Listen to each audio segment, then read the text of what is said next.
नमस्कार. नर्मदे हर. शूलपाणीच्या झाडीमध्ये पुनर्वनीकरणाचा जो आपला प्रकल्प चालू आहे त्यासाठी आपण राणीपूर या नंदुरबार जिल्ह्यातल्या वन खात्याच्या रोपवाटिकेतून रोपं घेतली होती. ती रोपं घेतानाचा हा प्रसंग आपण बघतोय. विविध प्रकारची रोपं. सध्या आपण मोहाची रोपं भरतोय. मोहाची अतिशय सुंदर अशी झाडं इथं आपल्याला मिळाली. मोहाचं झाड हे शक्यतो लावून येत नाही असं मला आदिवासींनी सांगितलं होतं, पण आता ही तयार रोपं मिळाल्यामुळं निश्चितपणे आदिवासी बांधवांना या रोपाचा फायदा होणार आहे.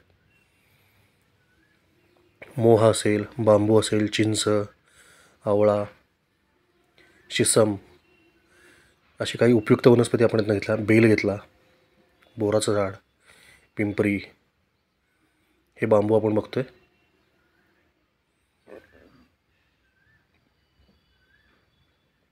इथले स्थानिक वन खात्याचे कर्मचारी यांनी अतिशय आपल्याला सहकार्य केलं.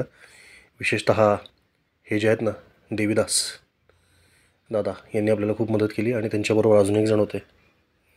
या दोघांचं प्रचंड सहकार्य आपल्याला लाभलं. महेश चव्हाण साहेब यांनी खूप मोठा पाठिंबा आपल्याला या कामामध्ये दिला आणि मग ही रोपं भरून आपण बरेच घाट पार करत भाबरी हे आपलं गाव गाठलं. मध्ये आपल्याला तोरणमाळचा घाट अख्खा चढावा लागतो. त्यानंतर तोरणमाळ ते खप्परमाळ असा पूर्णपणे घाट रस्ता आहे. तो देखील आपण या गाडीतून कमलेश पावरा या चिखली पुनर्वसन गावातल्या आदिवासी पावरा तरुणाच्या गाडीतून आपण हे अंतर पार केलं. दिनेश आपल्या मागोमाग गाडीवरून येत होता दुचाकीवरनं.